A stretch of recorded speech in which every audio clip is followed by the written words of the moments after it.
My subject is War, Depression War, the fatal sequence in a global perspective. The First War cast a long shadow over the decades which followed it.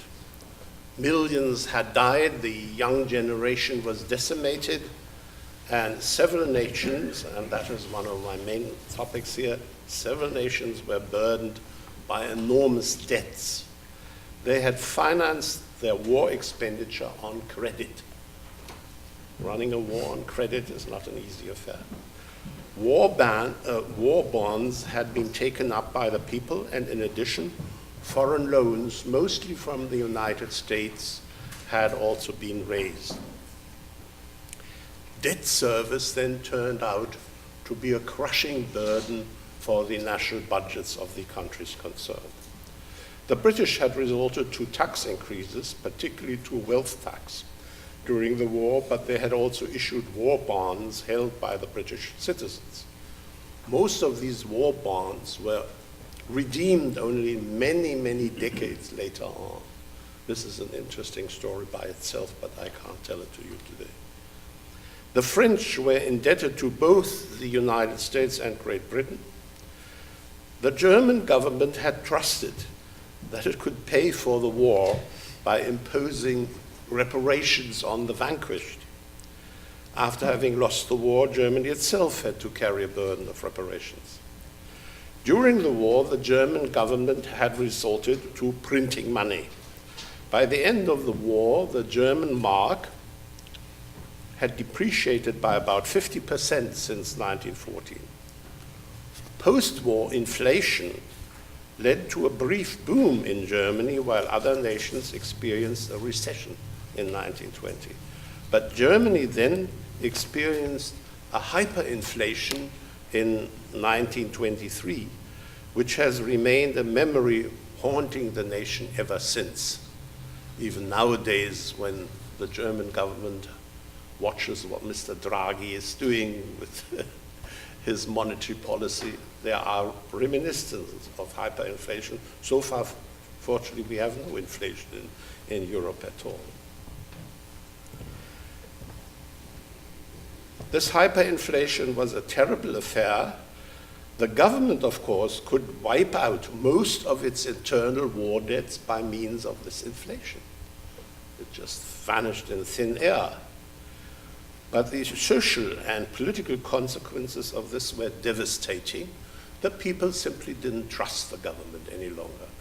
Many middle-class people had lost the savings of a lifetime in this inflation. And of course, they were very much disappointed. And this ruin of a liberal or conservative middle class led to the rise of radical forces on the right and the left. So an immediate consequence of the war and its hyperinflation was this kind of challenge to the political order of the Weimar Republic. John Maynard Keynes launched a devastating critique of the Treaty of Versailles in his book, The Economic Consequences of the Peace. It was published in London in 1919 and immediately in New York in 1920 and attracted great attention. Keynes argued that the burden imposed upon Germany would provoke a reaction, and he quite accurately predicted that there would be another war in 20 years' time. Quite accurate, I mean, he must have been a prophet. This publication had unintended consequences. In the USA, it provided ammunition for the arguments of those people who did not want the United States to join the League of Nations. So they would say, you know, look what Keynes said, keep your fingers off this terrible problem there. In Great Britain, the book was quoted by those who felt that Germany was justified in seeking a revision of the terms of the treaty, and later on supported the policy of appeasement. So you see how things are going on. The long shadow of the war would not disappear. It blighted the fate of Europe. Attempts at international cooperation, which could have prevented another war, were unfortunately doomed from the very beginning. The League of Nations, whose covenant was included in the Treaty of Versailles, was incapacitated because the USA didn't join it. And the British and French were actually at loggerheads for most of the 20s and 30s.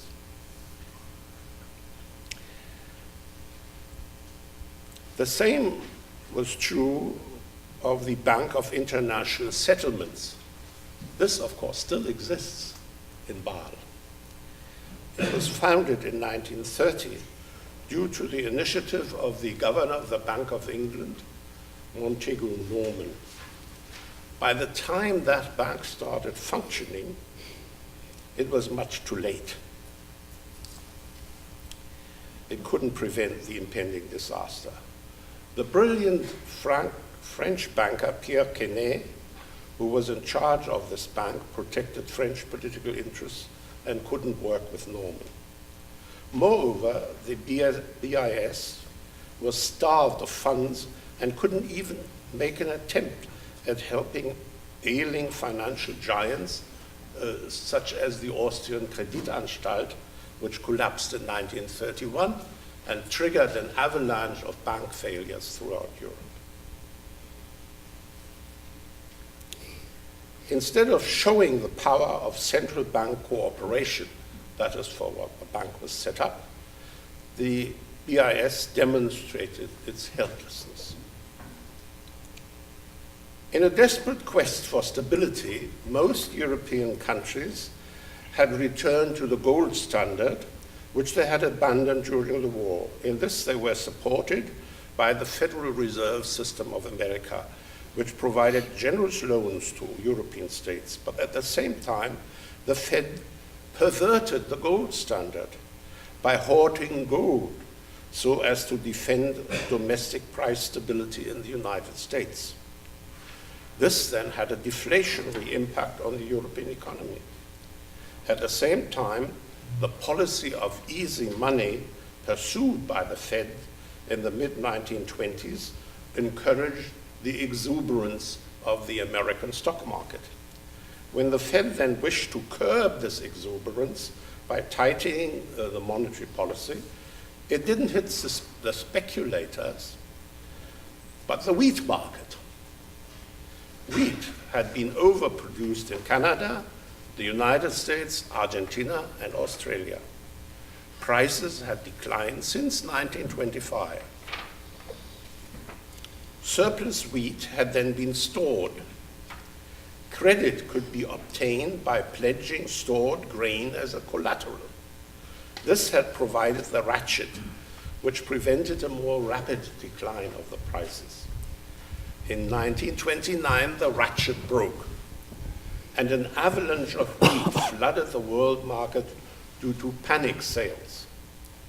By 1931, the wheat price had fallen far below the pre-war level. If you take 1913, meaning 100, 1931 is 62. Trade declined in terms of value, but not in volume. This is often forgotten when looking at trade figures in the Great Depression.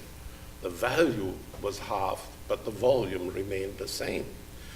Now, normally, economists teach you that supply and demand have an impact on prices. This did no longer work. The price of commodities, which remained depressed for a long time. Actually, it was only wheat which had been overproduced, but the contagion of the fall in prices quickly spread to many other commodities, such as rice and cotton. Credit had supported the trade in all commodities worldwide, and once the web of credit recoiled, the prices came down. This had a devastating effect on the periphery of the world market. Colonies now lost their value, but their rulers tightened their grip as creditors. Agrarian distress led to a flow of gold from the periphery to the centers of the world economy. The British had cut the Gordian knot of the gold standard by abandoning it in September 1931. The pound was then allowed to float and depreciated by about 30%. Interestingly enough, and I was thrilled when I found that document in the archives of the Bank of England, the text of the announcement with which the British government explained its momentous decision was drafted by the staff of J.P. Morgan in New York. Morgan was the greatest creditor of Great Britain, and he rushed to London, gave a press conference, and expressed his faith in British creditworthiness. The depreciation of the pound meant that gold increased in value, and this enhanced the flow of distressed gold, which then supported the floating pound. If, for instance, India had been independent at that time, its government could have imposed an embargo on gold export and reflated its economy. But its colonial rulers saw to it that India was drained of its gold. The recoil of the web of credit made creditors more rapacious. Now I skip a whole section which I have in my paper where I describe the rise of Hitler and his clash with Hjalmar Schacht, the bank president who was actually the architect of the rise of the German economy under Hitler. Hitler had no idea of economics, so he let Schacht take care of that. But in the end, they clashed because Hitler wanted to finance a war, and Schacht said this will lead to inflation.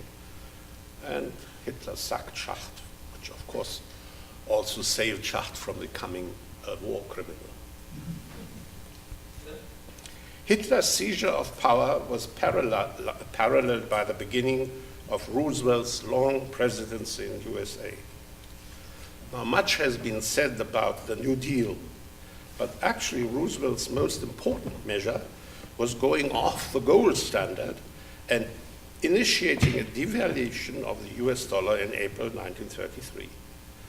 Unlike Great Britain, which was forced to go off gold because its gold resources dwindled, the Americans were sitting on an enormous pile of gold, of hoarded gold. I explained to you how it happened because of the hoarding of gold in order to preserve price stability in Britain.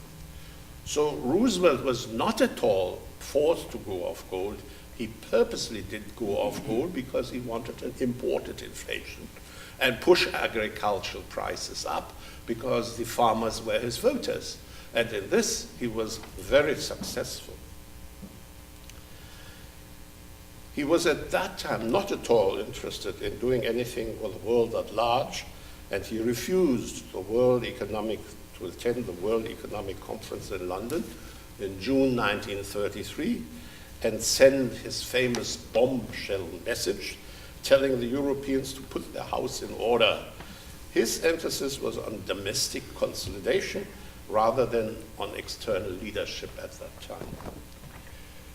The USA actually profited from exporting the Depression because the Depression undermined the position of the colonial empires, and when the Second World War engulfed them, they depended on American help.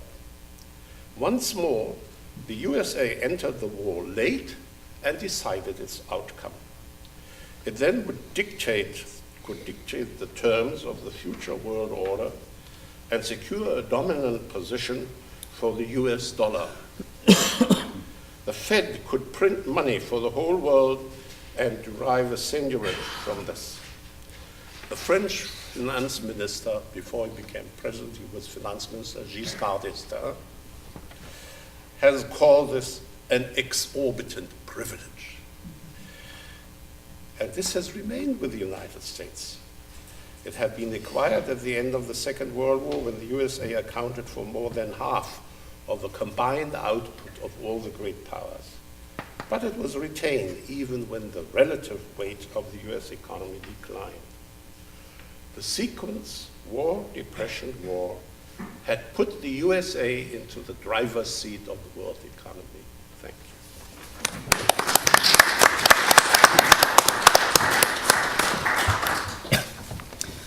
Thank you very much. Our second panelist, Christopher Capozzola, is Associate Professor of History at MIT. He's the author of Uncle Sam Wants You, World War I and the Making of the Modern American Citizen, and is at work on Brothers of the Pacific, Soldiers, Citizens, and the Philippines from 1898 to the War on Terror. And something that will be of interest to everybody here today, he's also co-curator of an exhibit, The Volunteers, Americans Join World War I, 1914 to 1919, which will open at the National World War I Museum later this year and at the Smithsonian next year. All right, thank you.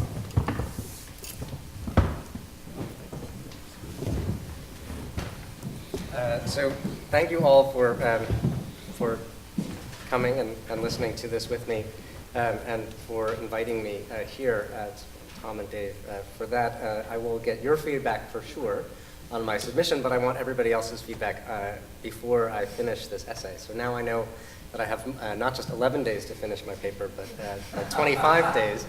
And basically, I am not sure if I'm giving a paper that is one big overview with no case studies, or a big overview with one case study. And I'm going to try to give you a sense of that case study today. And if you tell me it's too much, then I'll cut it. So the title of my talk today is Legacies for Citizenship, World War I and the Borders of Belonging. Now, the First World War marked a fundamental transformation in political structures and cultural meanings for citizenship. And the war, I believe, had legacies for citizenship that shaped the American polity for 2 generations, and that in fact still resonate among us today. And this transformation was a very ambiguous one that is in fact actually very hard to categorize. And if you look across the period of the 1910s and into the early 1920s, you see lurching expansions and contractions of citizenship that are difficult to make sense of individually on their own, let alone to categorize collectively. Now, I will attempt to do so today, and you can tell me if this all holds together, by giving you a sort of sweeping overview of what I see as the shifting terrains of citizenship from 1914 to 1924. And then, if time allows, I want to drill down into a single case, which is, I think, one of the more exceptional, more complex, and more puzzling of them, the Indian Citizenship Act of 1924. And I think a very interesting expansion of U.S. citizenship that comes after the First World War, and I would argue in part because of the First World War. Now, my work in the essay takes inspiration from 3 places. Right. First, from a recent line of scholarship that has sought to connect immigration history with the history of U.S. foreign relations. And this is, of course, many people are working on this, really nicely synthesized a couple of years ago in Donna Gabacha's book, Foreign Relations. Second, I employ the notion of borders of belonging, articulated by the legal historian Barbara Welke, who writes of borders of belonging as a somewhat more capacious way of thinking about citizenship that emphasizes territoriality as well as membership, both in a legal and sort of political sense, as well as in a cultural and discursive sense. As she says, tracing borders of belonging reveals the ways in which recognition of personhood establishes the preconditions of effective citizenship. And third, and this is why I want to put the Indian Citizenship Act on the table, is that I'm informed by recent work in Native and Indigenous studies, which is articulated really nicely at a roundtable at Schaefer in Hartford in 2012, that brings questions of nationhood, sovereignty, and decolonization to the history of North America's indigenous people and insists on their place in the history of U.S. foreign relations, not only in the colonial period, but in the 20th century. So what do I mean when I talk about lurching expansions and contractions of U.S. citizenship in the First World War? And I'm going to run through a very long list of examples very quickly. And we can talk about any one of these more in detail. When I think about the legacies of the war for American society, I actually think demographically. Now, this might surprise you because usually it's European historians, or as we learned this morning, Ottoman historians, who think demographically about World War I, about population rises and falls, about skewed sex ratios, and so forth. But I actually think that when you look at the United States, when you view it from the borders of the United States, when viewed in particular, say, from Ellis Island, the war actually has an enormous demographic impact on 20th century America. It determined the structures of the US population and the terms on which that population could participate in the polity as citizens for at least 2 generations to come. Right? So it is telling, for example, that 1910 actually, or sorry, 1920 census represents the peak at which the percentage of the population of the United States was born outside the United States, and that it doesn't peak again at that rate until 1990, right? As the sort of legacies of the Immigration Act of 1965 start to take effect. So let me give a whole bunch of things that I see happening. First is just numerically the end of transatlantic mass migration, right? Which in fact does not end with Johnson Reed in 1924. It ends with the beginning of the war itself, with three factors in particular. First of all, mass conscription in Europe that makes it impossible for large numbers of men to leave Europe. Second, the expansion of employment opportunities in Europe that make employment in the United States less necessary or appealing. And third, of course, submarine warfare, which makes the transatlantic voyage much less appealing than it had been before 1914. With this, we might add, secondly, wartime regimes of documentation of personhood and state status. You see a massive expansion in the use of passports and visas that Craig Robertson has written about and John Torpy, as well as domestically in the United States, the Selective Service Act, right? The draft card is the first mass-produced identity document in US history and required by law that men between the ages of 18 and 45 carry on their persons at all times. Along with this, conscription is sort of validated in the Supreme Court and the authority to regulate and raise armies in that fashion in the case of Arbour versus United States. Third, similarly, a massive expansion in the wartime regulation of aliens. Right? The registration that is required in the Alien Enemies Act, and of course the internment of 6,000 German citizens as enemy aliens over the course of the war. You might also add to this the end of alien suffrage. Remember that it is not really until World War I that citizen and voter actually sort of overlap as categories. Right? It is possible in the 19th century to be a voter without being a citizen. It is, of course, as we know, well into the 20th century, possible to be a citizen and not be a voter. Right? But it is in World War I that alien suffrage provisions in many state constitutions the last of them are sort of repealed. To this, I would also add the reform of married women's citizenship laws in the Cable Act of 1922, which established that U.S. women who married alien men eligible to naturalization did not automatically lose their U.S. citizenship. Fourth, the extension of U.S. citizenship regimes in the Caribbean. Right? When you see the purchase and incorporation of the Danish West Indies as the U.S. Virgin Islands, and Virgin Islanders entered the United States as citizens of the United States, without the inequalities of sort of alienage and nationality that accompanied Filipino and Puerto Rican status when first acquired. And the Jones Act of 1917, which declares that Puerto Ricans are definitively citizens of the United States. Fifth, of course, probably the ones people were expecting me to mention first, right, immigration restriction. Right? That the war, I would argue, breaks the impasse of partisanship that had blocked immigration restriction in the decades before the First World War. In a dynamic actually quite similar to what it does with what the war does to prohibition and to women's suffrage, as sort of big issues of the 19th century that actually kind of break the dam in the course of the war. First, with the Immigration Act of 1917, which imposes a literacy test, which bars persons of, quote, constitutional psychopathic inferiority, which is a code word for sexual orientation, and which establishes an Asiatic barred zone that excludes large portions of Asia outside, other than the Philippines.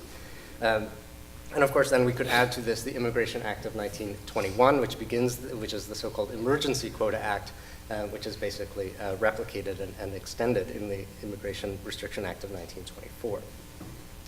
Sixth, new migrations from new places. The Mexican Revolution generates tens of thousands of political refugees, of economic migrants seeking to fill new jobs that had been opened up by the fact that industrial mobilization in the north is accompanied by drastic declines in transatlantic migration.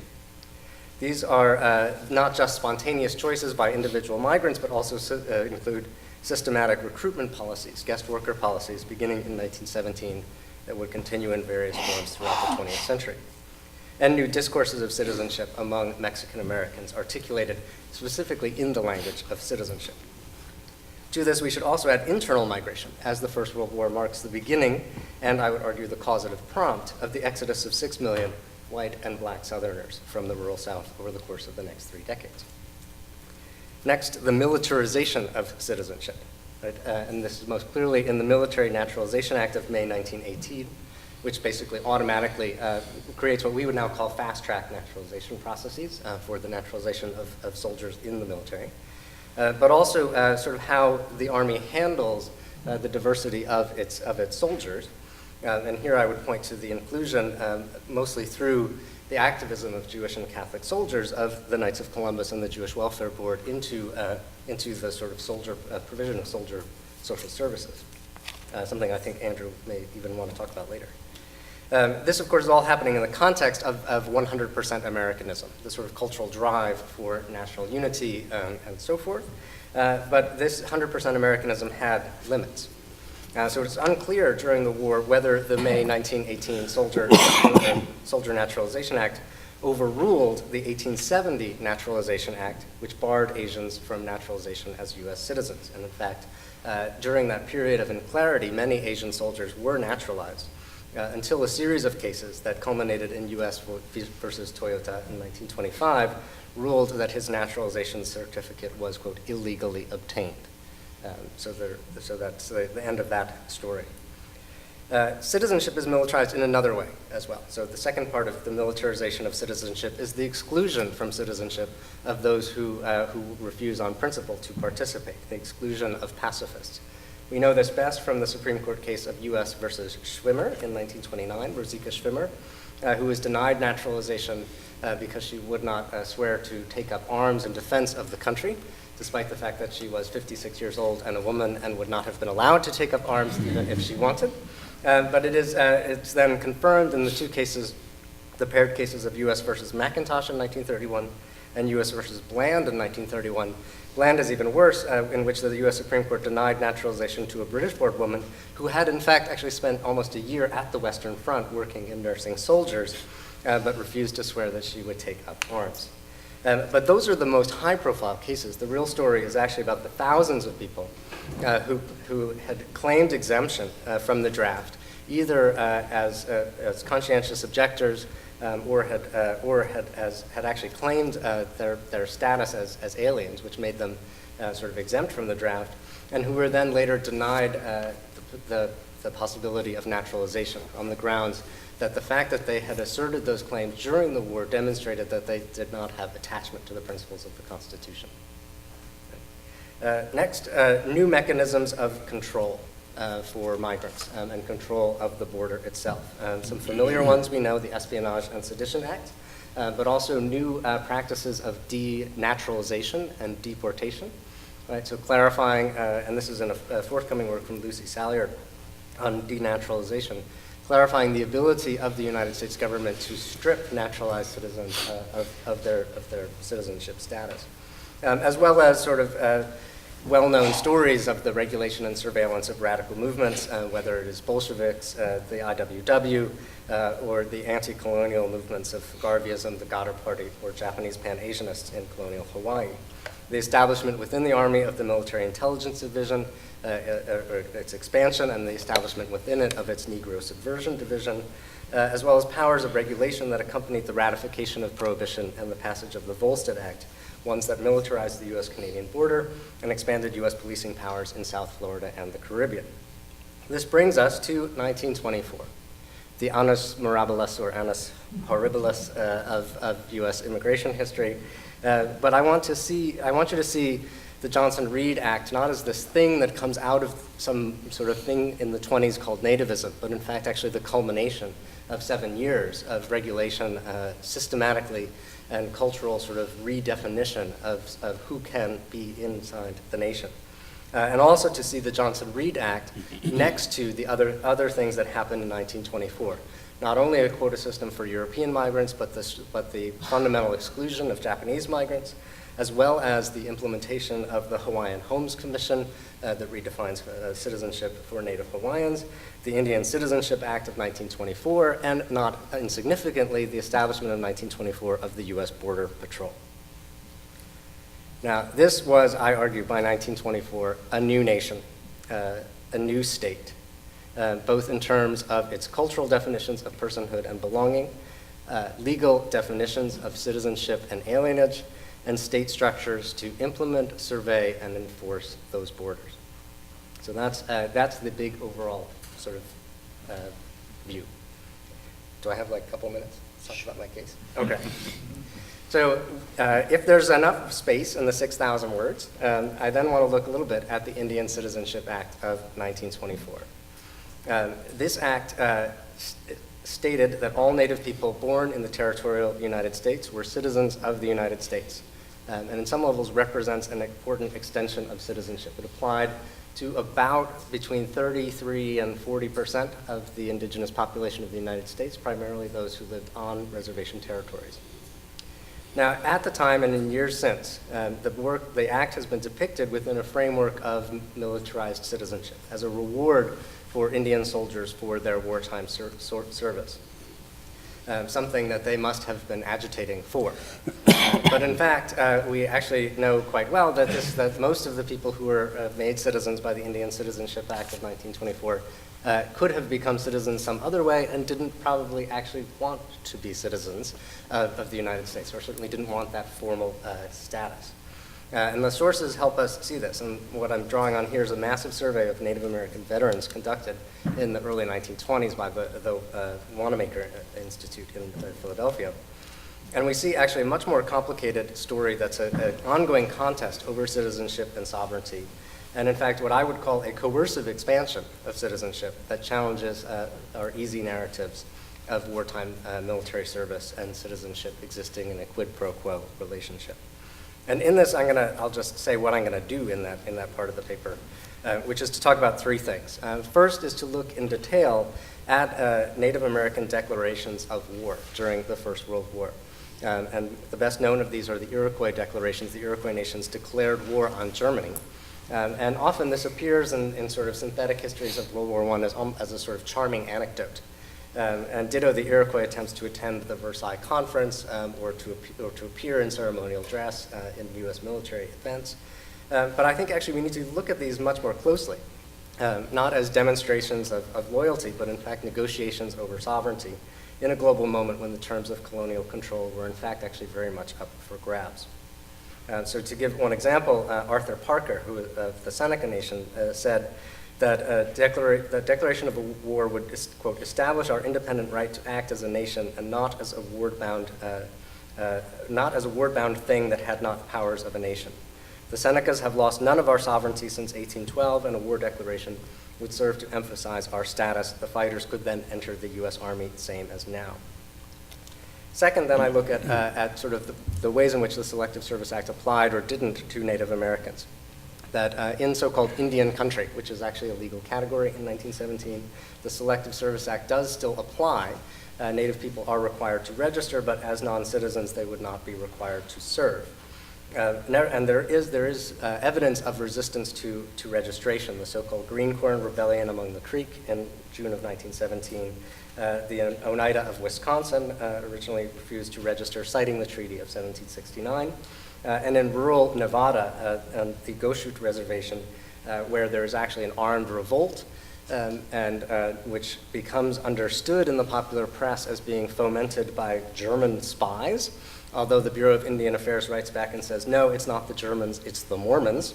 But in fact it was neither, that it was in fact actually just a whole bunch of people who had read the Selective Service Act more closely than anyone in Washington. But there really wasn't an option to resist. And in fact, Native American military service records demonstrate sort of voluntary enlistment at rates far higher and an unwillingness to assert rights to not to join. Ditto with the evidence about bond purchase and land use. The amount of Indian land that goes under cultivation goes up drastically, and the number of bonds purchased by Native Americans is far over their sort of per capita allotment. This is given as evidence of Indian loyalty, but in fact actually represents the control over Indian land and money that the BIA had. There's a law passed during the war that authorizes the BIA to invest Indian funds in war bonds, which then generates a 100% bond purchase rate on reservation territories. Right? So it's as historians like to say, it's more complicated than that. Right? And it sort of brings me into the Indian Citizenship Act of 1924, which I argue is not actually a reward for Indian military service, but in fact actually in Washington, it's a complicated story of how the Committee on Indian Affairs chair, Robert La Follette, is attacking the Interior Department in the wake of Albert Fall and Teapot Dome. And then secondly, ways in which the sort of systematic inclusion of all people into a single sort of citizenship regime becomes the overriding logic by 1924 that makes it harder and harder to maintain the ambiguous statuses of people like Native Americans. So to conclude, really, the war, I argue, transforms like I said, the structures, the practices, and the cultural and discursive meanings of the US citizenship regime between 1914 and 1924. It does so in ways that defy easy categorization, that are hard to fit in 10 minutes or in 6,000 words. But nevertheless, I think what we can really see is the transformation in that period and what is at stake in that process. So, thank you.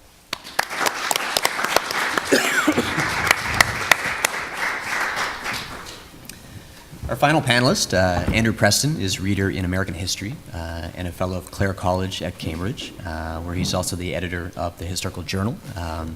Andrew has appeared frequently in the media, also written frequently for the press. I think I first read your work in the Globe and Mail. And last but not least, he's the author of the award-winning Sword of the Spirit, Shield of Faith, Religion in American War and Diplomacy.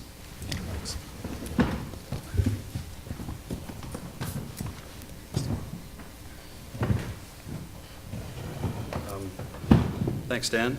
And I'd also like to thank the organizers of this wonderful conference, to thank James, to thank David, behind the pillar there.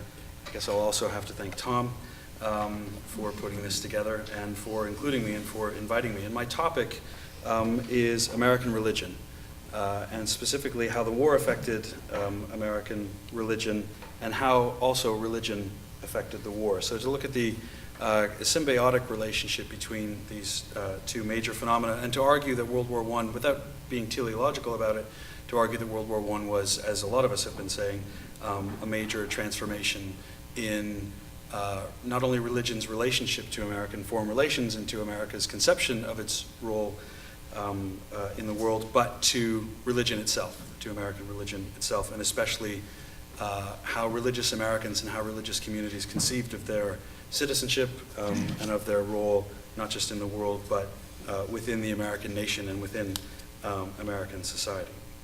So these are the two approaches I'm going to sketch out in a very synthetic fashion. I took the 10 minutes seriously. I'll try not to go over that. So this is going to be fairly synoptic, and I can follow up in the Q&A on anything if people are interested. So first, how the war affected American religion. And first and foremost, and this is something that scholars of American religion have done a good job in uncovering, and there's still a lot of continuing work, and I'm going to mention some forthcoming work that I think is very exciting. But that's that the war exacerbated the modernist fundamentalist schism in American Protestantism.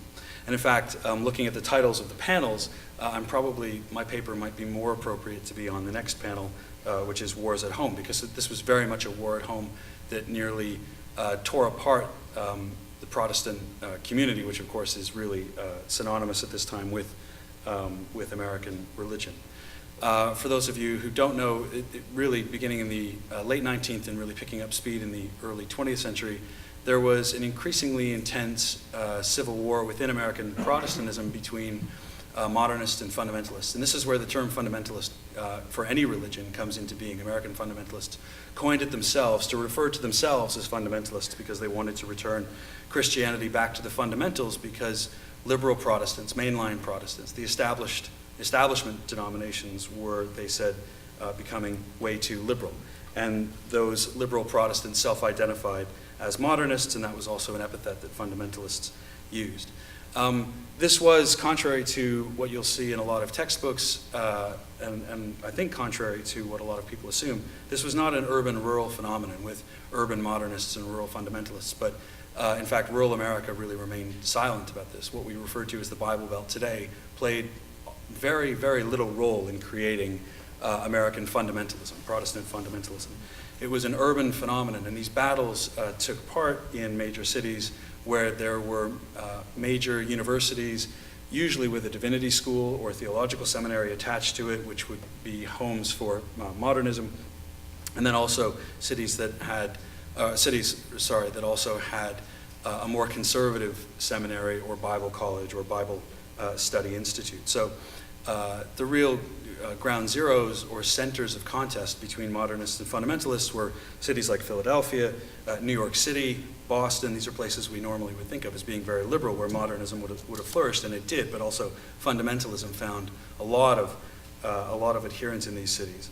Los Angeles, and especially Chicago, where the University of Chicago's very liberal divinity school led by Shaler Matthews did battle with the Moody Bible Institute, which was one of the leaders of American fundamentalism.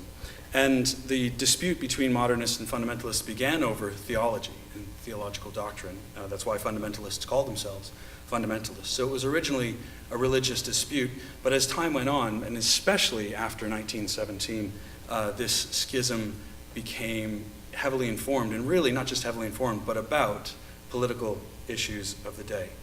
And of these political issues of the day, only temperance rivaled the World War in forcing modernists and fundamentalists to take sides and to define themselves as modernists or fundamentalists, not just in terms of theology, but in terms of how they stood on the war.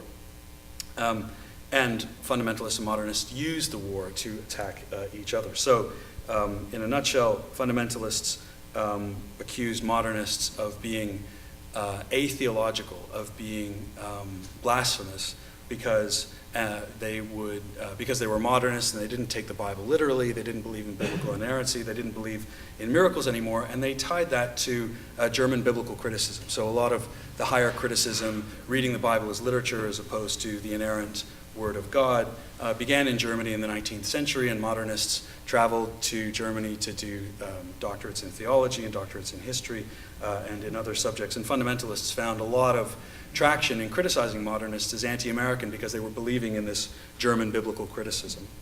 For their part, modernists attacked fundamentalists for being pacifists, which was highly ironic because a lot of modernists were also pacifists, or at least anti-war. But American Protestant fundamentalists, we forget today, came from very anti-war pacifistic traditions. The Mennonites most prominently, who were very much also a part of establishing an identity for Protestant fundamentalism. So both modernists and fundamentalists found a lot of material in the war itself to be able to criticize each other, and they used the war in order to legitimate their own stances in winning this Protestant schism, which today might seem like a narrow argument over religion, but at the time, if you're really to argue over the fate of American Protestantism and to decide which direction it's going to go in, that's really a way of arguing or of contesting which way American civic religion and which way a lot of American culture is going to go. And the result, I would argue, is not a triumph of one over the other. At the end of the war, fundamentalists who were a minority during this period remain a minority afterwards. But fundamentalists used the war as a way, successfully I would argue, used the war as a way to legitimate their own view and to legitimate their own stance. They became extremely pro-war, with the exception of the Mennonites. A lot of fundamentalists abandoned or at least seriously compromised their peace mission and ended up supporting, very, very much ended up supporting the war. And so really the conservative Protestant, the very large role for conservative Protestants in American politics and in American society begins in World War I. And the impact of this, I think, doesn't really need a whole lot of explication from me right now. It would be difficult to imagine American politics in the post-war period, and especially since the 1960s, without this very strong conservative Protestant and conservative Christian role, which I would argue really began in World War I. Stepping on from that, the war and continuing, in fact, I would say reigniting something that began in the American Civil War in the 1860s, is that true religion became identified with patriotism. So both modernists and fundamentalists grounded their arguments both to claims of being true adherents of the true faith to American patriotism. And this is something that, again, I think seems a commonplace now, at least when we listen to spokespeople of the so-called religious right, but was a new development at the time and was something that World War I didn't necessarily cause, but certainly catalyzed in a way I think that Chris hinted at in his paper, taking a lot of developments that have been building in the 19th and early 20th centuries and catalyzing them, infusing them in really powerful and I would argue really enduring ways. The meanings of true religion and the meanings of patriotism obviously were contested, but the site of contestation was the First World War and in the 1920s over the meaning of the First World War. And one thing that even scholars of American religion have forgotten mostly is that one of the main issues that liberal Protestants and conservative Protestants argued over throughout the 20th century was foreign relations. And at the time, if you read the tracts, the religious tracts from the 1920s onwards, right up through the 1980s, 90s, and into the present, the most important issues of the day, by their own admission, certainly to fundamentalists and to evangelicals, had to do with foreign relations. And so this is a very important site, important venue for them to make claims to their own religion, but also to their own patriotism and to their own citizenship. There was also a new relationship between religion and the American state, and I don't want to spend a lot of time discussing that, but fundamentalists, conservative Protestants had a real ambivalence with in their relationship to the state. There was a sort of ingrained anti-statism to the fundamentalist and evangelical worldview, but what World War I did is engender a hyper-patriotism, as fundamentalists used the war to prove their own patriotism and to prove that they were loyal Americans. And they maintained this ambivalence, which is something that, again, continues to exist today and didn't really exist before World War I, between an intense hostility to the state, to the government, but a sort of, as I've called it, hyper-patriotism that endures.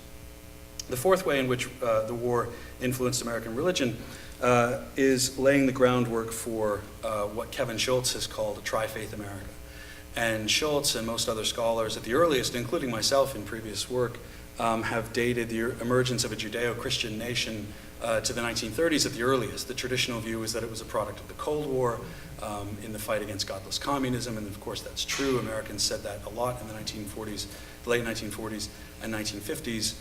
Scholars have now backdated it to the idea of a Judeo-Christian nation, the invention of a Judeo-Christian tradition to the 1930s. But I would argue it's really in the First World War where we see the emergence of this idea of a tri-faith America. Tri-faith being not Jewish and Christian, but Protestant, Catholic, Jew. As Chris mentioned, we had the Knights of Columbus take a very active role in supporting the war, the Jewish Welfare Board taking a very active role, the establishment of the National Catholic War Council to coordinate relief efforts and to coordinate pastoral care for Catholic soldiers. And this was encouraged by the government. It's unthinkable to think of something like the NCWC coming up and emerging in the Spanish-American War or previous American wars and getting the kind of encouragement from the federal government because of the very powerful strain of American anti-Catholicism. Chris mentioned the 1917 Immigration Restriction Act, which brought in the Asiatic barred zone. But in that act, there was an exemption for refugees for immigrants who could prove that they were victims of religious persecution. And that was written in very deliberately to exempt Russian and Romanian Jews, especially Russian Jews. The irony being, of course, these are the same Russian Jews who would be singled out in 1919 and 1920 during the Red Scare. But there is a sense, again, I don't want to be too triumphalist about this or too teleological, but there is a sense that the United States is emerging as tri-faith. And it's emerging as a tri-faith nation not because of developments within the United States, but because of developments regarding the World War and American foreign policy. And of course, as Matt mentioned in his paper, Zionism also gains a purchase, not just It's not created at this time. It's not created at this time in Europe or in what we would later call the Middle East. But it was a very small movement in the United States before 1917. And it's because of 1917, 1819, and some of Woodrow Wilson's policies in Paris and what he aimed for in Paris that really made Zionism, turned Zionism into an American movement. And all of a sudden, people like Brandeis started having a much wider audience and getting a lot more of a hearing from outside the Jewish community or Christian Zionists who supported Zionism. Okay, religions, let's turn to religion's impact on the war, and there are really 2 points that I wanted to make.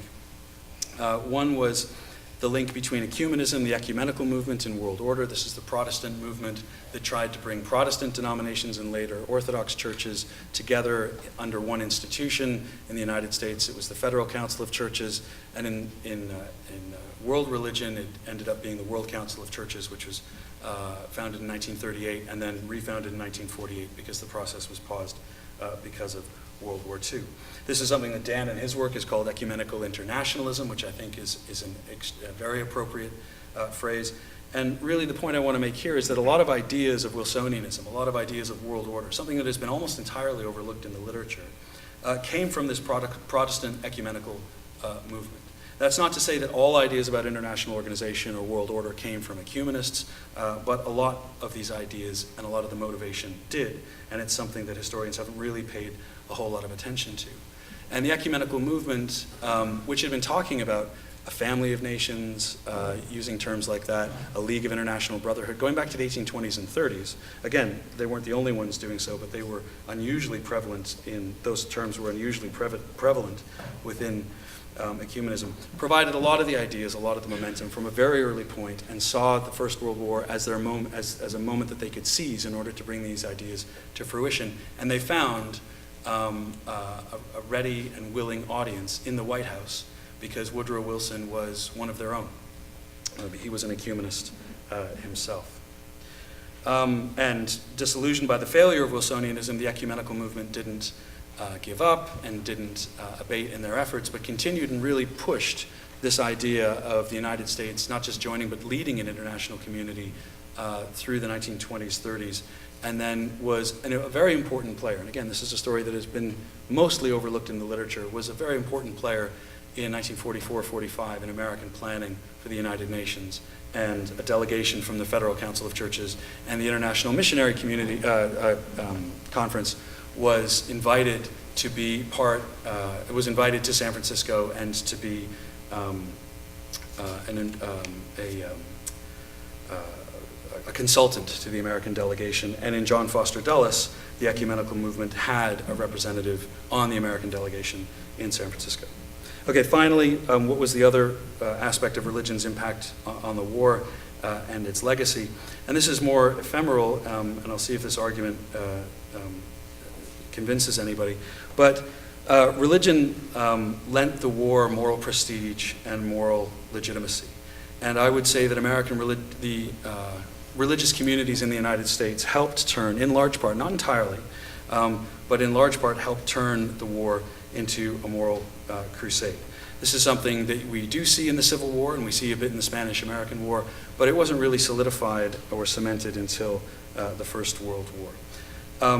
Most American Christians had been anti-war up until 1917. They'd been anti-intervention, and their conversion to the cause of war was incredibly important, just simply for that very reason, because previously they were unwilling to support the war. It was one thing for Teddy Roosevelt, really, to keep hammering on the importance of intervention. It was another thing for people who had become convinced on the moral necessity of war. And the idea that was new here that we don't really see in the Civil War, the Spanish-American War, is the idea that the United States was the world's savior and redeemer. And I think this is because there was no security threat to the United States in 1917. If you read Wilson's war address, there's no argument about self-defense in April 1917. There's no argument about Germany being a threat to the United States. Instead, Germany was seen as a threat to international order, international civilization, the international community. There's no way that Germany is going to attack the United States. And so in the absence of that direct security threat, moral arguments become imperative to make. And within these moral arguments, religious Americans, religious communities were incredibly important. And the argument where I'm really pushing the boat out here, and I'll see if it gets any pushback, is that I think this helps explain why American foreign policy is so unusually moralistic, and has been unusually moralistic for the past century. That religion has played an inordinate role in the formulation and conduct of American foreign relations, and therefore values and ideologies have been emphasized to an unusual degree in U.S. foreign policy. Thank you.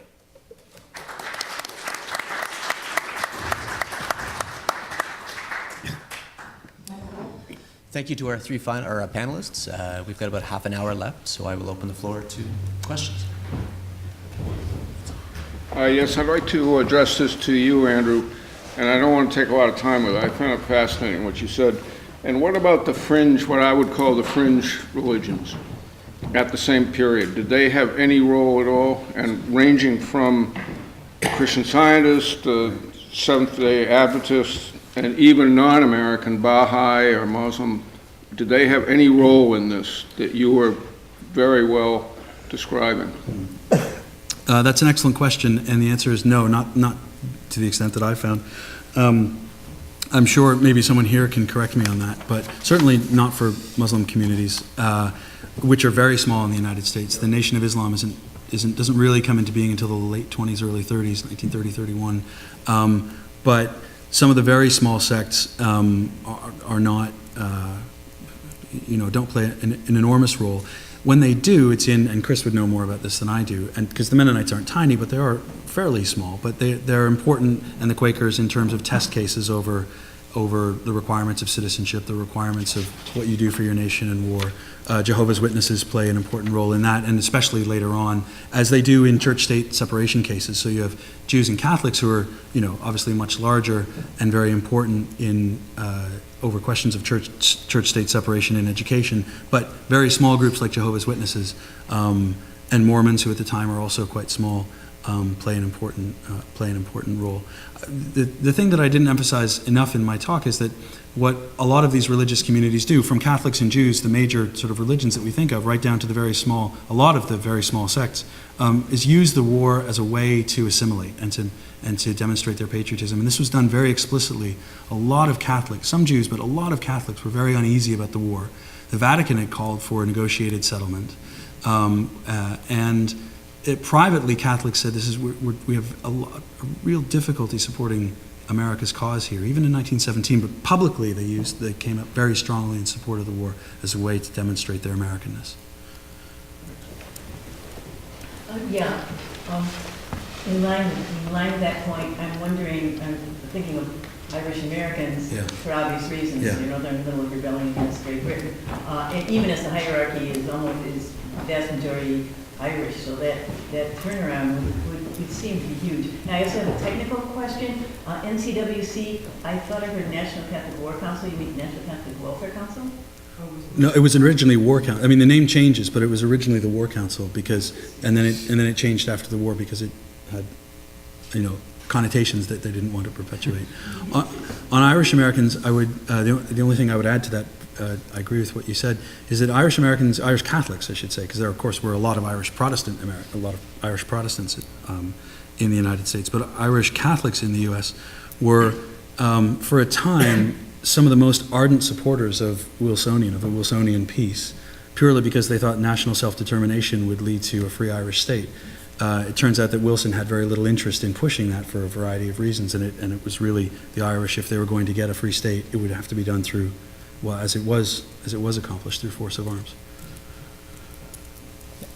Can I ask a question for you? I loved your talk. Most of your examples, though, focuses talking about racial and ethnic definitions of citizenship, and I'm wondering if you could comment about on gender and especially women's suffrage. I mean, does this fit into your story? Does this fit into the narrative? I didn't explicitly exclude it in this talk, but I do explicitly exclude it in the paper. That there is a debate within the history of citizenship, within women's history, about sort of whether the 19th Amendment actually did anything to the citizenship status of American women. At what point did women become citizens of the United States? Which is in fact actually a question that the Supreme Court takes up Minor and Bradwell in the sort of 19th century cases. And I actually, and this is in a sort of footnote, that I don't think that the 19th Amendment actually transforms American citizenship as a formal category of belonging. But in a couple of other places where I do talk about how expansions of citizenship do not necessarily lead to expansions of suffrage. And similarly, expansions of suffrage do not necessarily lead to expansions of citizenship. And I think it's important, for understanding the early 20th century, the ways in which those are very often uncoupled. And there are other places where, particularly, where I talk a little bit about the Cable Act and sort of, regulations of women migrants, where you could sort of see this at work. In your talk, you said that if I wrote it down, the USA profited by exporting the Depression. If I heard that right, could you elaborate on that? That's a bit of a facetious remark, yes, I know. After all, we all know that the Depression more or less originated in the United States, and normally one feels, and particularly historians here have felt, that America also suffered most from the Depression. But in a way, spreading all over the world and into the periphery, as I said, the one thing which happened is that colonial rule practically became unimportant. And as I said, the colonial rulers only controlled their colonies now as creditors. The access to cheap commodities was no longer a problem. The original idea of colonialism was you had access to raw materials, agricultural produce, and so on. Now, with the Depression halving all the prices, everybody had access to all these raw materials. So, in fact, I, in my longer paper, have quoted the German economist Moritz Bond, who coined the term decolonization in 1931. Decolonization set in under the impact of the Depression, but you have, because of the importance of creditor relationship, a hardening of colonial rule, because you didn't want to have the creditor default on you, so you had to keep a grip of control. So there's an entire change of the colonial situation, and that all was to the benefit of America. Roosevelt was a strong anti-colonialist, particularly when it concerned the colonies of other people. And the idea of, what the British did with their imperial preference, as they called it, was anathema to the United States, because they wanted to have open markets of the world, open door, and so on, meaning open market. And they saw all these imperial constructions as something directed against American intervention in the world market. So to that extent, I would say that the impact of the Great Depression, particularly impact on the periphery, helped America to finally achieve this complete open door policy throughout the world, though it was combined with some sufferance of the United States also. They had a hard time during the Depression, no doubt. Would you consider it an unintended consequence or an intended consequence? It is an unintended consequence, of course. The Americans didn't say, let's have a depression and then export it. No, that was... In the back. Questions, Chris and Andrew, both. In these two talks, there is a kind of X and the war kind of structure to the argument.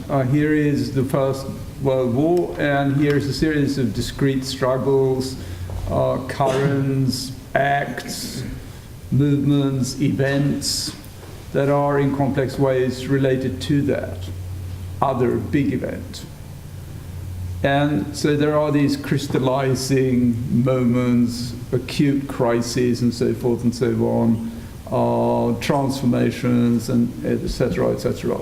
But there is in neither of these two talks a kind of explanatory crux, i.e. these things happen and they're obviously related, but it's not clear what the stakes are. Is there a central kind of mechanism that governs this transition, or is just the occurrence of the First World War that opens up for something? Or what's the causal reasoning in this? Question to me. To Andrew, yeah. I think it was for Chris, actually. I do believe we could go back to the tape, but I do believe you said Chris and Andrew. So All right, yeah. I think there's I guess for lack of a better term, it's not short-term and long-term. I guess there's sort of two different things that I see as the real crux here. One, in terms of citizenship. One is, I think, a transformation globally in regimes of citizenship and statehood and personhood, right? That is sort of the big surround that leads various political controversies to follow a logic toward one person, one citizenship, one nationality, one lifelong set of attachments, and one set of obligations as well that go with that. So that's the big thing in which it's all swimming. And then the short-term crux, which I spared you all, is sort of details about the relationship between Wilson and Congress and things that I see happening in Congress that break the sort of partisan impasses that had held up, for example, women's suffrage and prohibition and immigration restriction before 1917. And I think that also plays out after the war as well. And I think it's important to get sort of the domestic political history of the U.S. into this history as well.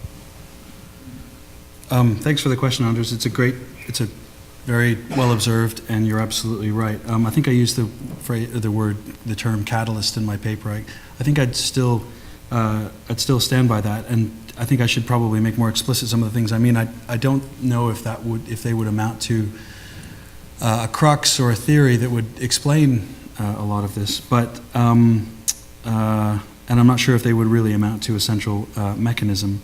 But just to touch back on some of the things that I talked about, there's no obvious security reason why the United States should get involved in the war. Lippmann and others, and Einstein, as you said this morning, made arguments about the balance of power, and Lippmann certainly would return to those arguments in the early 40s, and The Shield of the Republic, which ends up being published in 43 or 44, but it's based on what he'd been writing in the late 30s and especially 40, 41, really returned to that argument that you need a balance of power in Europe, and Britain really is the guarantor of that balance of power. But in 1917, even with the resumption of German submarine warfare, there's no obvious security threat to the United States to get involved.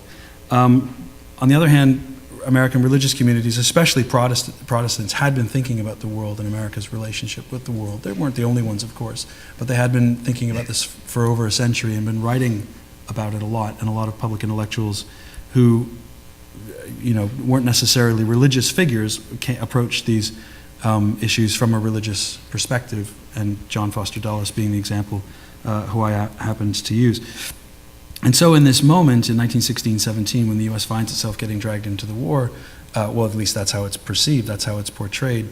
And if you're looking for answers you can't use self-defense as an argument to get involved, but you're looking for reasons to get involved, to make this war legitimate and to make it justifiable, you turn to very highly values-laden, moralistic reasons, and Protestants especially, but religious communities have a ready-made answer for this. The ecumenical movement was my answer. You can't, Wilson can't say we want to make the world safe for bankers or safe for munitions makers or that sort of thing, but he can make the argument that we make the world safe for democracy, and that has not an exclusively, but for Wilson and for a lot of others, a highly religious dimension to it. whether that's a central mechanism is probably not convincing, but that's certainly the case I was trying to make. Ariz? Thanks. A question for Chris, and then maybe a question for Andrew. So, Chris, really a fascinating talk, and you were very careful, I think, in the talk not to go beyond the scope of the evidence. And as you said, there's a sort of series of examples of certain categories of people being excluded and other categories of people being included, partially at least against their will, and you're very careful to say that this is complicated. But I'm wondering whether I could kind of draw you out on a limb to kind of put categories around this transformation, and see if you can tell us in a kind of generalizing way, which is probably overgeneralizing or oversimplifying, but still interesting. What if we look at the American state or nation, its relationship to citizenship in, say, 1914 or 1910, whatever, and we look at it again in 1920 or 1924, is there a big statement that we can make about the nature of that transformation, how the nature of American citizenship shifts? And you were kind of moving that direction in response to Andrew's question, but I wonder if I can pull you even further out on the limb on that. Yes, please do, because it will make the article better, I think. And often when you're writing in the middle of your evidence, you haven't quite gone out on the limb. I think it would. I think the word I was grasping toward when I was talking to Anders was allegiance, right? And a kind of uniformity, a system with a sort of uniformity of allegiance. And I think that might be part of it. I think the other metaphor I've been toying with is actually streamlining. There's a certain streamlining of citizenship that goes on. But then I think I would also turn to, basically use May Nye's insight in her take on the Johnson-Reed Act, which is that, it both makes very clear the borders around the United States, but also raises the stakes of borders within the United States, right? Sort of hierarchies of race, ethnicity, and so forth, take on new meanings when the borders around the United States are made that much more sort of concrete. That's where I'm headed. But I have 29 days, I think, or whatever, 26 days. I think but there's still some more space on that limb for you to go further out, or to parse it out. The next 25 days. Okay. Can I add also a question? Sure. Really quick. So I'm going to sort of take up your provocation at the end about religion and the moral nature of American foreign policy. Yeah. I don't know. I always have a kind of problem with this because religion is a kind of it's a magical thing that is kind of there but isn't really there, and it's if you want to say it's there, you can always point to people like Dulles and a few others who kind of wear this stuff on their sleeve, but then there's a lot of others who don't wear this stuff on the sleeve. Kissinger, whatever. There are many others, and I mean I certainly agree with you that religious groups, organizations, individuals are deeply involved in American foreign policy at various stages. I also agree with you that American foreign policy has a strong moralistic dimension to it. I'm not sure if I sort of agree or accept sort of the marriage of these two aspects, partly because I think there's something about the American political creed that is, obviously it's not a new insight, it's a civil religion, it's a secular religion, and I think it's fairly common to ascribe the morality of the American role in the world, or the moralism, if you will, the moralizing, to that kind of secular religion.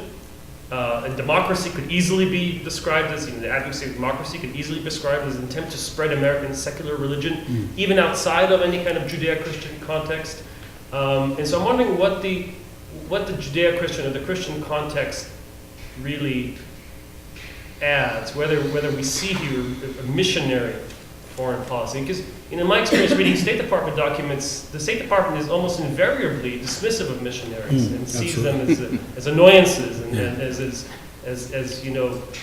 essentially silly people who are interfering with the serious business of foreign relations. So I don't know how to reconcile that with this kind of connection that you're trying to make? There's a lot there. I can't answer the question in the time we have. It's a great question, and it's, of course, at the very heart of whether there is a religious influence in American foreign relations or in international history. You've touched on a lot of very valid points, very valid concerns. I can't address them all. On missionaries in the State Department, again, you're absolutely right. Some of them, like Morgenthau, changes his mind when he's ambassador in Constantinople. He goes there not thinking very much of missionaries, and then writes, I quote this in my book, he has a complete change of heart, and he says actually they know more about the countries they live in than any other American. They learn the languages, they live among the people. They're not merchants who sort of live in the major port city and that's the only contact. That they go out into the into the interior and live with people, and then are able to have access to information and also a certain perspective that nobody else does. Aung San Suu Kyi when she came to the United States, a year and a half ago or whenever it was, and gave a speech at the State Department, and she talked about the special relationship between Burma and the United States, and a lot of American diplomats, not people who aren't comfortable with religion, usually scratching their head about, well, where did the special relationship come from? And she said, well, it's because we see Americans all the time, we meet Americans all the time, and they're building us schools, and they're they're learning our language. And she was talking about missionaries.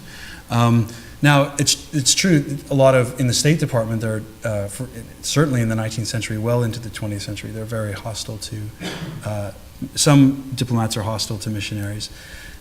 Even the ones, some aren't, of course, but even the ones who were hostile to missionaries end up adopting policies that would promote or protect missionaries abroad, a lot of times against their judgment or against what they wanted to do, simply because missionaries abroad were Americans abroad, American citizens getting into trouble as they proselytize the gospel in the interior of China or wherever.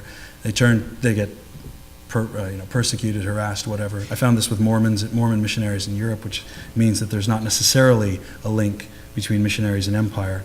But they get in trouble, they turn to the State Department for help, and the State Department has no choice but to come to their assistance, because these missionaries aren't doing anything other than simply practicing their faith and preaching their faith. They're not hurting anyone, they're not physically abusing anyone, they're not stealing anything, they're not breaking any local laws that should be considered local laws by any justification. And so the State Department comes to their aid, and it does so in the name of religious liberty. These missionaries are being harassed ostensibly for other reasons, but really for their faith. They have a universal right to religious liberty, therefore they need our protection. I mean, it's a real expansion against the wishes of the State Department of this a highly normative view of the world. In places that don't recognize universal rights of, most of the world at that time and still doesn't recognize a universal right to religious liberty, right? You have established you have an official church, you have an official faith, and that sort of thing. Sorry, I've kind of gone off on the missionaries. There's a lot more in your question.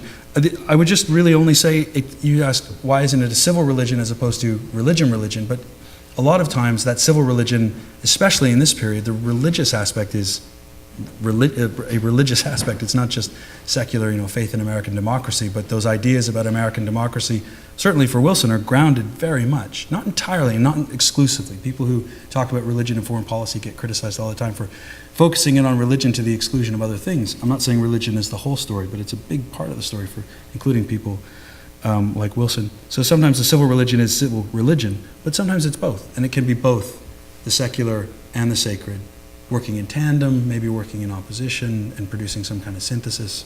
But I can't. I take the points. They're very well put, and they go at the very heart if you're studying something like religion and foreign relations. I wanted to follow up on that a little bit, because it seems to me that part of this moral language that maybe leads into World War I is coming out of the Progressive Era, right? Which of course is religious to a certain degree, but there's also the civil component to it, sure, which then ties into Chris's topic, right? About, and I almost want you guys to push the story earlier. It seems to me that both of these ideas of citizenship and morality are responses to industrial capitalism. And they're part of this intellectual attempt and sort of grappling to figure out what do we do with these huge transformations in the United States in the 1890s, really, that sort of culminates in the 1890s, and this desperate effort to figure out what do we do with all these new people who are arriving. And I think you guys are right that war serves as a catalyst, as a solution to some of these problems. But I wonder if pulling the history back a little bit might help you better articulate what citizenship is and where this morality is coming from and what its religious or civic, or sort of civic strength might actually be. Yeah, the social gospel, I mean, social gospelers talked about a social gospel for the world, exporting the social gospel, all sorts of terms like that. But people take that into a non-religious way, right? I mean, They do, but they also take it into a very, I mean, a lot of, it's true, it can be secular, so David Hollinger and others have worked a lot on the secularization of religious ideas. It can be secularized, it can be secular in origin, but it's also religious. I mean, a lot of these people meant it in a highly religious way, or one that could be both religious and secular. I don't know if you want to. No, I guess I'll point duly noted. Just to, no, I am. I have 6,000 words. Yeah. We're shortly running out of time, so maybe we can have the questions just asked quickly in a row and then answered in an omnibus fashion. So go ahead. Yeah. I would just like to have a clarification from you, Andrew. I mean, the whole question, the problem, issue of American security, you said, or he implied, it didn't exist in 1917, and instead Wilson resorted to the civil religion. Now, to me, it's not a question of reality, but a question of perception. I mean, there were threats to American security, the submarine warfare, if it really got bad, and all the investments over to the Allies, if all that had gone wrong, it certainly would have affected America's position. But of course, it's sold better with public opinion if resorted to Christianity, etc. Yeah. And if I may get another question to Dieter Rothermund, exporting the American depression. Well, I said pretty much the same thing. Although I want to reassure me, German economy went downhill already before the onset of the depression. There were problems in agriculture, you know, and a slight rise of unemployment, I think, even before. So could you see or could you explain what were the internal roots, causes of Germany's economic plight after the onset of the Depression, or to what extent were the reaction to the American Depression that beginning with the Black Friday in 1923? There are many layers in this. From 1926, German economic conditions were sliding downwards. Richel's research can be quoted on this. So it is not only the final business of the American loans, which then petered out in 1928. So you had several steps, you know, a homemade depression coming in, slight depression. Just as I said, in the wheat prices also started sliding before. And then the depression impact worsened all that and completely cut off any chances of recovery. And then the banking crisis came on top of it, you see. So, and then in Germany you had exchange controls and so on, because they wanted to stay on the gold standard, but they didn't want to lose the rest of their gold, so they introduced exchange controls. It's a really very complicated story, but in general one could say that the depression coming over the ocean was adding to the storm which was already blowing.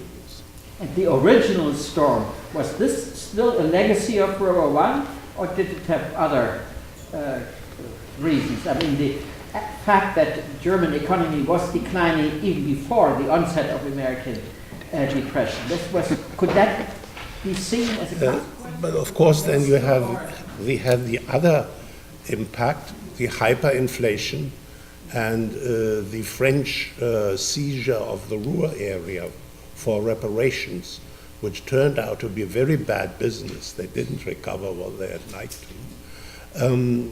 So in many ways, the impact of the war is that the war created an enormous amount of disorder, and there were hopeless efforts to get out of this disorder, and one of these hopeless efforts was restoring the gold standard, on which I could have talked more, because that was the worst part of it.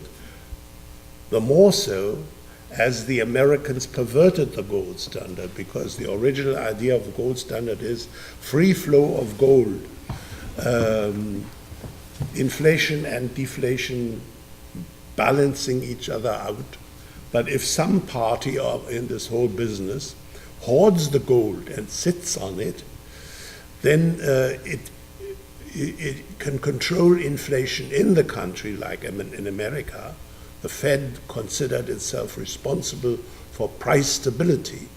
It was also started first as a lender of last resort, but in addition, it took on the job of preserving price stability. Now, as all the money came from Europe to United States, what could they do to keep price stability? They hoarded the gold. And this, of course, gave them the chance then to create federal credit and help other people to get onto the gold standard. So it was a vicious circle which got into going. And Benjamin Strong, the governor of the Federal Reserve Board in New York, who was the main man, he was an internationalist. He wanted to help the world to get back on the gold standard. But at the same time, he had to operate this gold hoarding business. And before his death in 1928, he predicted that there will be a great world depression now. He was a tragic figure. He saw it. He saw it coming, but he couldn't prevent it. So our two last questions. Yeah, and very quickly, just comment, Dietmar, you know this, but I think it's worth emphasizing too, as you're implying and also directly addressing in the paper. There is a large shift in the economic structure of power relationships because of World War I. The banking system, as you know, the Wall Street becomes dominant over London's, and I wonder if also you could perhaps work in some of the historiography really from the 70s, Michael Hogan, Carl Green, and others, that I grew up with, actually was already in grad school, on investment, an American investment in the 20s, and what that means. Not only Wall Street, but the ability of America now for World War I to project outward with multinational corporations. There's a whole issue of technology. I mean, you take over British communications, but certainly in Latin America. So it's not just America exporting depression in the 30s, but we're certainly exporting power and indicating that there's a real shift, a real change because of the war. And there's one point which one should stress also, the absolute decline of Great Britain. Before the World War, Great Britain had about 170 million pounds flowing into the country. And, you know, the British exporting capital could be nurtured from their large interest payments from all over the world on their earlier capital. And after the war, this was down to 40. I mean, the British were thrown out of gear by the First World War, and the Americans inherited the situation. The British were more adept at international economic management and the management of the gold standard. And America was yet untrained in this, and it had to take over this. And then, of course, as you quite rightly say, investment was a great thing, and it's no surprise that the two big missions on German reparations, the Dawes and the Young Plan, these were people representing the American business interests. And Morgan, I quickly quoted that Morgan, even the Morgan staff, drafted the announcement of the British government, why did they go off gold? Because the poor British Prime Minister didn't think that one could get off gold. He never thought that this could be done. But so the Americans, the American big capitalists like J.P. Morgan had to help in doing this. So it's an entirely new power relations, of course. and it was never mentioned in detail. But as I mentioned, the influence of Morgan was just important. He dictated the terms to the British government, you see. So I put a bit more into it. I wonder if we can quickly rethink the term American century. That's perhaps not Yeah. I Last actually one. don't even have a question, but I have just something that might be of interest, particularly to Andrew. Many historians believe that the modern Protestant missionary movement in the 19th century began with the Haystack Prayer. Oh, that's right, of course. 1806, Yeah. Which actually took place on the Leeds campus. That's right. The monument, right down the road. So, That's right. particularly a fan of religion, Andrew, I don't think you can go back without. I agree. I agree. If you get to the tennis courts, it's right across. You won't be hitting the puck tonight. That's right. Please join me in a round of applause for our panelists.